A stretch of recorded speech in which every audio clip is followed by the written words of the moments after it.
Is Catherine Pollard Griggs. Yes. You are the wife of Colonel George Griggs. Yes. 11 years of marriage. Yes. It's true that your husband is and has been the head of special operations under Admiral Kelso, NATO. Yes. And it's true that you were the head of the hospitality committee. Yes. You were the member of the executive board of NATO's Wives Club. Absolutely. And also that your husband's background includes NATO Defense College in Rome. Yes. Princeton class of 1959. Yes. His intelligence career, his spy career began in Vietnam. Yes. And it's also true that it continues under this day. Absolutely, under General Wilhelm. And that your husband was the liaison between the White House and President Jamal of Beirut, Lebanon, at the time of the bombing of the Marine barracks in Lebanon. Yes. And in fact, your husband was an alcoholic. Absolutely. And probably Incredible. is to this day. Absolutely. And during these drunken stupors, he would, so to speak, blab on and tell you everything he knew about the intelligence community. Everything. Nothing was hid. No. It was like he wanted to relieve himself and unburden his heart. Yes. And so he told you everything that you now know about the intelligence community. Yes. And that you are talking about. And in fact, he told you that they knew the bombing was coming down in Beirut before it occurred. Absolutely. And also, by your association with him, you have come to understand and know, this, as shocking as this may sound to the people who are viewing this, that the United States military is literally run by sexual deviants heavy on the homosexual side.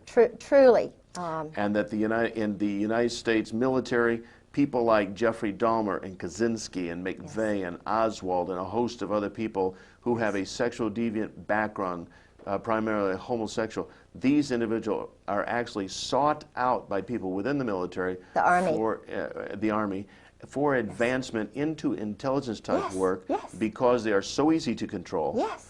And they actually become mind slaves, and that the U.S. military, literally, as outrageous as this sounds, is a mind control operation. Yes, totally now. Totally now. They've gotten rid of the good folks. Now, you know, some of the things you talk about here, this big operation, you've come to understand about the largeness of it, the intricacies of it, through a diary that you have. Is there?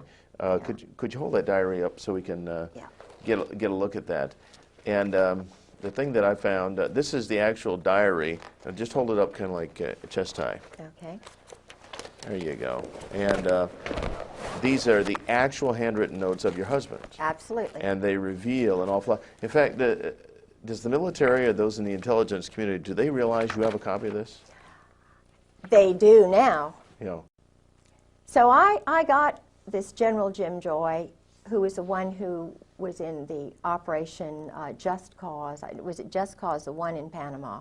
Mm-hmm. He was in charge of all the psychological operations, the booming music that they hit Noriega with, the chasing him around, the same stuff they did at Waco, too. Of course. We'll get to that in a minute. Yes. Okay. That's General Jim Joy, who was behind Waco. I see. And General Carl Steiner, the Snake, okay, who tried to steal Desert Storm away from Schwarzkopf. What is this this consistent thread of the sexual degeneracy and the homosexuality and just the raw, base nature that seems to be so prevalent? Have you ever determined what it is? I mean, why? Well, it's a way to handle them, to control them. German existentialists. Now, what are they doing running our nation? It's kind of, they have more affinity for the state of Israel right now than they do our nation. They don't care about American citizens. The judges now in the courts are military officers following chain of command orders. They're not independent judges. So all this spills over then into the political areas like the judgeships. Sure. They're all Marines or Army senators, officers. congressmen. Sure. Who is John Warner? A Marine. Who is Chuck Robb? A Marine. They control the powerful committees. Dick Davis, Lieutenant Governor of Virginia, a Marine. His wife was, I hate to say it, well, everybody knows, in Norfolk, a prostitute. You know, Martha was a wonderful woman, I'm sure, to him, but They were involved in organized crime. Now, I don't know, I know that our present governor in Virginia is an Army officer. He takes orders. So the question that all of us wives are asking now is, well, who gives the orders? If they're told that we, the wives, are enemies, how are the sons going to grow up? If the mothers who are teaching them truth are lied to, and the husbands are told, ordered by the likes of Al Gray, major homosexual, when he was in the, I shouldn't say this, but it's true, when he was in Marseille, the boys are called Gray's boys. All of these guys, like Newt Gingrich, Bill Clinton, who've gone through the sweats, like Cohen, what happens is they get a little tiny thing to prove their power, how much power they have. They use guys like Michael Isikoff in Newsweek, or their little clones. George said what they do is they nurture, they cultivate the sons of prominent families in all, the State Department finds them. They're called rising stars. Yeah. And they turn, that's the word they use, George used, they turn them, they bring them in, they rope them in. If they're alcoholics, give them more booze than anybody. If they want women, you know, they find the women, they turn them, and then let them know if, you know, if they ever get in any trouble, come on over here, we'll take care of you. Did you come to learn how drugs actually come into the country? Yeah. I saw a news piece one time where a pilot who was in prison alleged that they actually landed on military bases with huge planes loaded with dope. This is how they all brought them in, the Norwegians, the Brits. The drugs, you see, they would come down through Burma, Turkey. They'd come through the Bekaa Valley. The banks were in Beirut.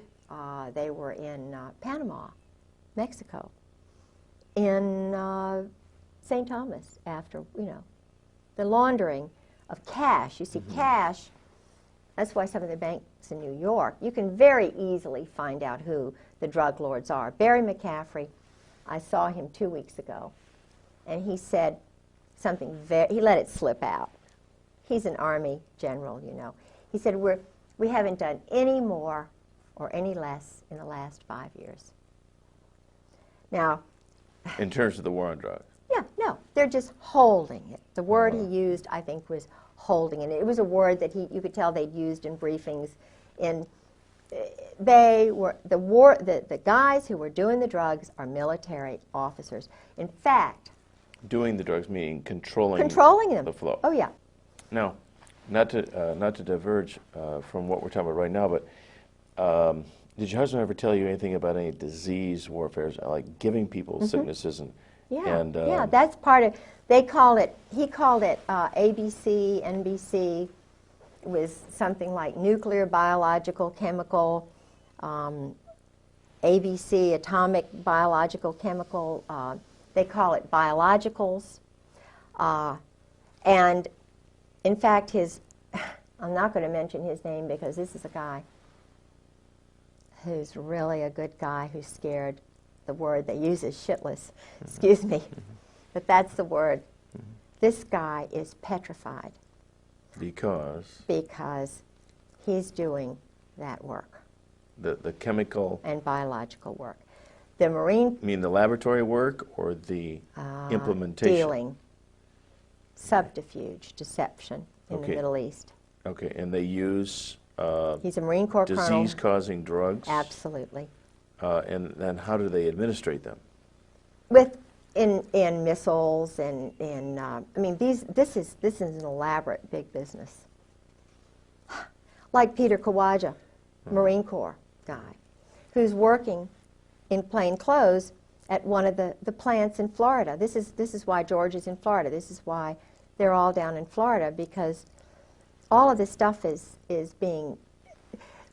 We manufactured the chemicals and biologicals that were in Iraq.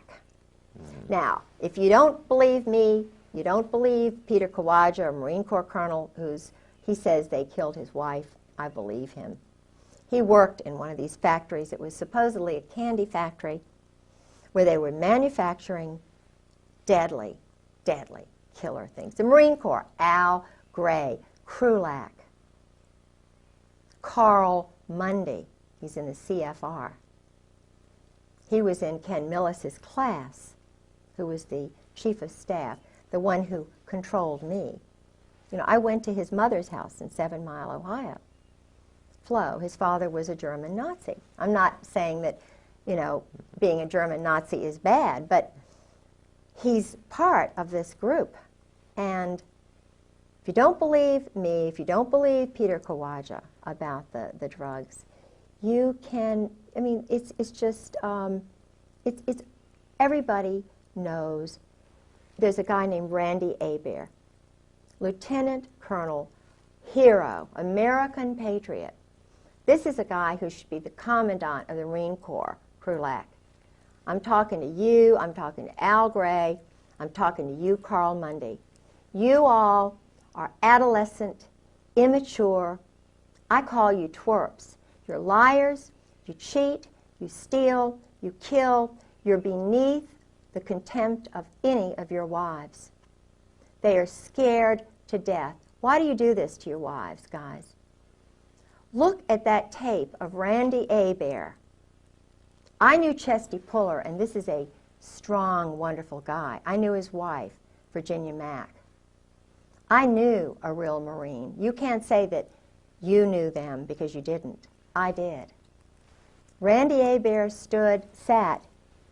He could hardly talk. He was leading a platoon into Iraq. His wife was sitting to his left. His wonderful father was sitting to his right.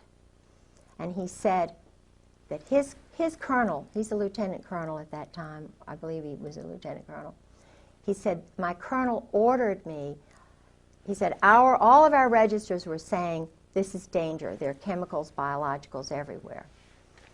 I was told, and I was, you know, followed orders, and he was having a hard time talking. His wife was, this is a young guy. His wife was having to interpret for him. He was crying. He'd been turned on by you guys. He said, on those canisters, on those boxes were American flags. Those were American biologicals that we were walking into that killed me, that you, Gray, and you, Scrowcroft, and you, McFarlane, and you guys knew. You, Ed Wilson, best friend of my husband. You all sold to Saddam Hussein. And not only that, I talked to the man who trained the woman who was sent over from Iraq to learn how to build the biologicals and chemicals, the plants. She was trained here in the United States, and you all know that. And Randy Hebert's testimony says everything that I could say 1,000,000 times better, because this is a man who's a real man, unlike the generals, unlike the colonels. This is a real hero. Now, is Randy Hebert, is he still alive? I don't know, and I hope and I pray to God that he is. Because this is the man who should take over our Marine Corps, or his wife. That's why they don't have any women in special operations. Because that's why they don't have any African Americans. They're too honest. They're too strongly Christian. Now, the only guy I know who is involved is a homosexual, and his buddy is an Israeli agent. And they are lovers. They're a pair. But well, now, he's now a colonel, and he is under the guidance of Ken Millis.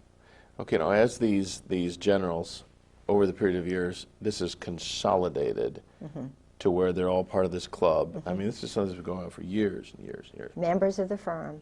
Okay, The so as the brotherhood. firm grows, even as the old guys, the gray heads get old, die off, retire, whatever, they already set in motion a system that culls out these young, budding, rising Yes. stars, and they move their way Yep. up. Well, then, in time, it consolidates to where no one No one. is in this unless they're in the club. Absolutely. So is your conclusion, based on what you know from your husband's revelations, reading his diaries, this sort of thing, is there anybody in the U.S. military, the Army or Marines, anybody in the level of, you know, your generals and your colonels, is there anybody who would not be in this club? There's nobody who doesn't know. In special operations, I would say, and I would put money in the bank on this, not one of them is not a party to this. It's not a, once they get that bird, Colonel, that bird, they go through an initiation ceremony. This is not a, and my husband told me about that too, guys. What's the initiation ceremony like? They get them drunk. Uh-huh. Dining in, shell back. He told me. Oh, dining in. This is a term that they use. Oh, yeah. A code yeah. word. Oh, yeah. Shell back? Shell back. They, What's that mean? anal sex. But they get them really drunk. The guys who are that way do it. It's a group situation thing. And I was told by two colonels who said, you know, it's normal, Kay. This is just what we do in battle, you know. This is just good old boys? This is just what we do, Kay. They get drunk and They have... get drunk and they ejaculate. They beat each other off. You know, it's awful. Now, I'm not God, and I'm not going to judge them and their souls. This is a well-oiled system. And when you've got the commandant well-known as a cherry Marine, Which means? bottom, they're the bottom. The Navy guys are on the top. Think about this, because Walter Chrysler in Norfolk, each port has a hierarchy. Wealthy at the top. Walter Chrysler and Phil Hornthal. Everybody in Norfolk knows that. Where'd they meet? In the Navy. So when lots of people questions. suggest that the United States of America is becoming a modern-day Sodom and Gomorrah, Absolutely, without this a, really is not just a broad generalization. no. That this club, as it's grown over the years, and then placing and promoting the key people in every strata of life, Right, banking. then the whole thing, not only the military is run by degenerates Yeah. and top-heavy with degenerates, Yeah. people who are moral can't possibly move their way up because No, they don't kill qualify. them. They kill them, they get rid of them. They can't be controlled. No. Like Bobby Bray. Not the Bobby Bray who ran the Port Authority, but another Bobby Bray. He was very nice, but he was a known homosexual who worked with Weiner. But his secretary was pushed out of a window. Now, it was all hushed up. Of course, she committed suicide. Yeah, this was a young mother who had a baby who knew too much about his money laundering. I reported the money laundering that Book and Weiner. Now, this is a professor, head of international programs at Old Dominion University, Jerry Weiner, whose father was very high up in this Zionist group.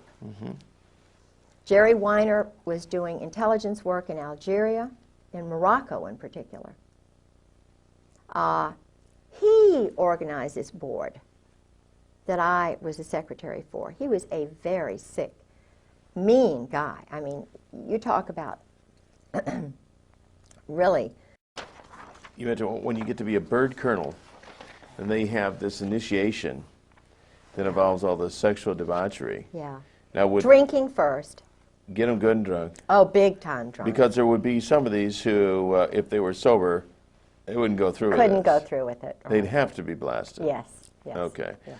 And now, do you suppose, I don't know, your husband maybe told you, when they go through all this stuff that they do, are there people there gathering information, Of course. intelligence on them? Of course. The chaplains are intelligence You know, in Nazi Germany, that you had to tell on your parents, or in the Soviet Union, they encourage you to tell on your parents.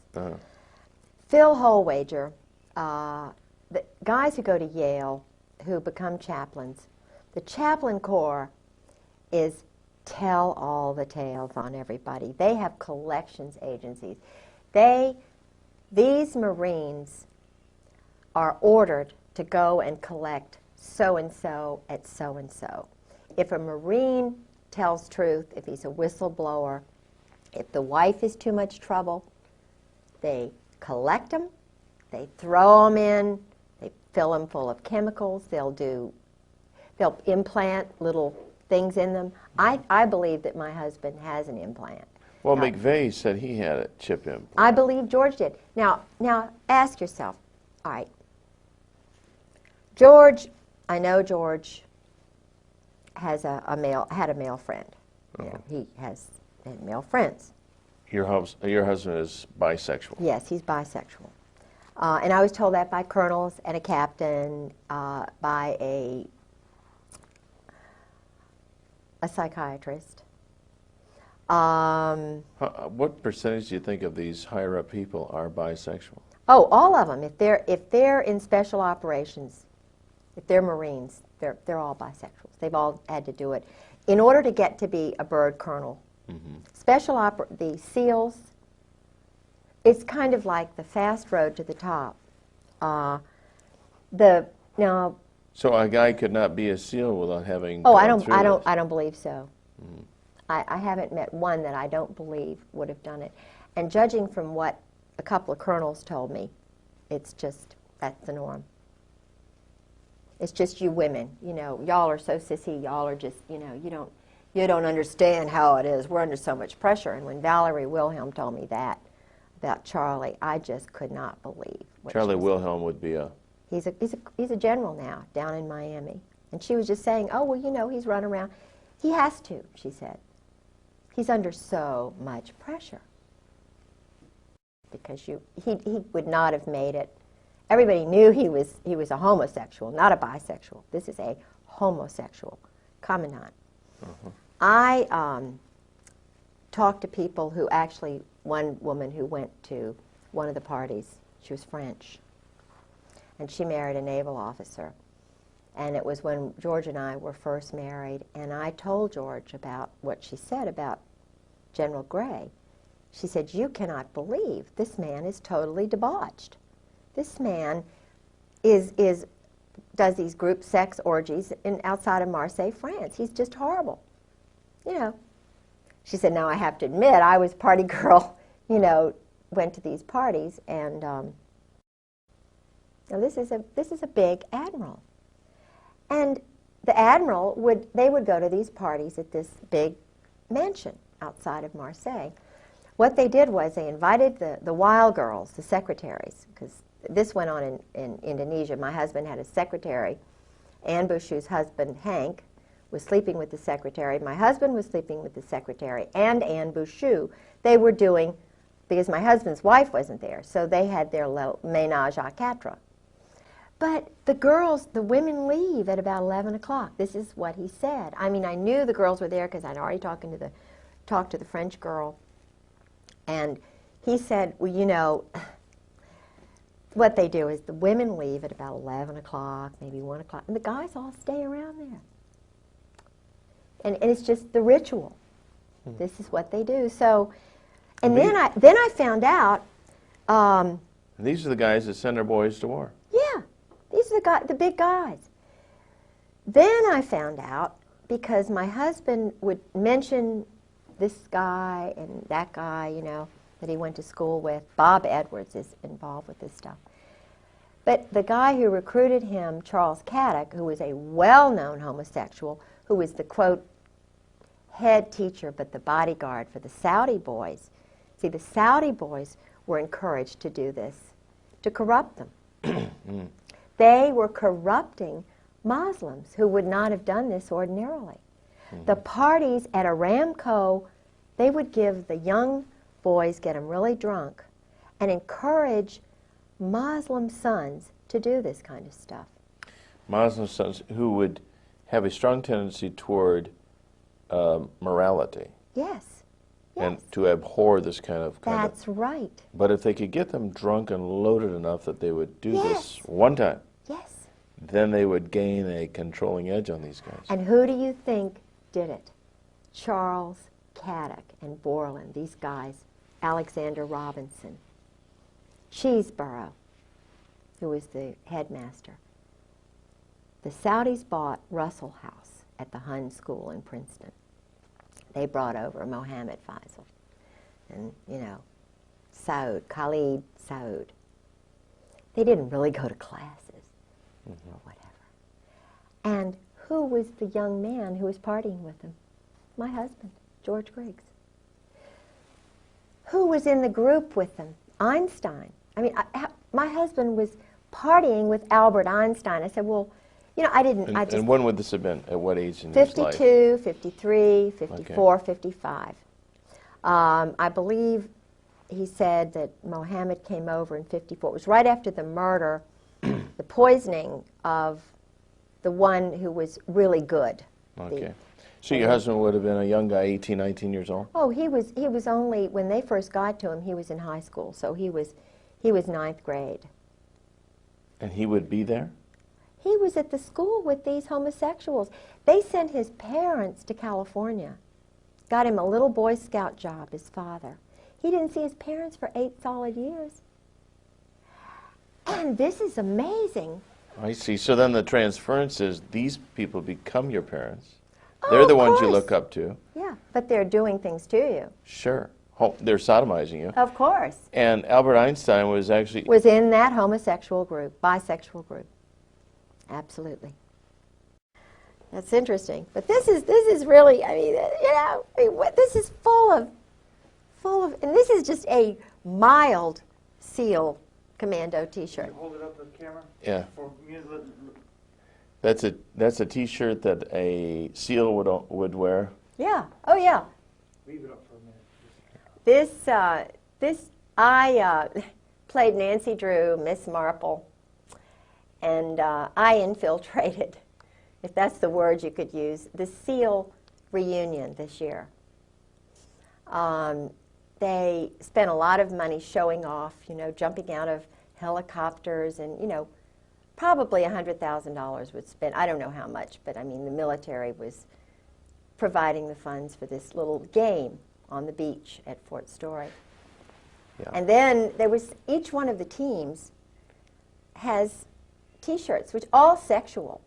Yeah. All about, think about every the weapon. driving motivation Is sexual. of all this stuff is Go for it. yeah. So I went to the party. I took my life in my hands. I called a couple of friends and said, if I don't come back, I'm at the SEAL party, and I'm going to pretend that I'm a SEAL wife. And this is taxpayer money. Hard working people who are just wondering where the money is going to come from to pay their taxes. Mothers of children who are having to work 2 jobs to feed their 3 children. And they're spending $10 million on phallic-shaped weapons. I went to the Army show just last week. I was up there. They had a hearing on Okinawan rapes a day. They call it a murder rape a day or whatever, crime a day by Marines in Okinawa. And I went up there. John Conyers had a hearing. And they also had the Army show, which I had gone to a couple of years before. And in the basement of this big hotel, they have these 200 or more vendors of weapons. Israel has a joint venture. IAI has a joint venture with, is it TWR, that does all the credit reports on Americans. Whoa. Now, they have the computers together. The Israelis stole the whole INS-law system and sold it back to the Justice Department. And there were murders over that. Mike Fuller knows all. Mike Fuller was a former assassin who's talking, and they are after him. Believe me, I met him.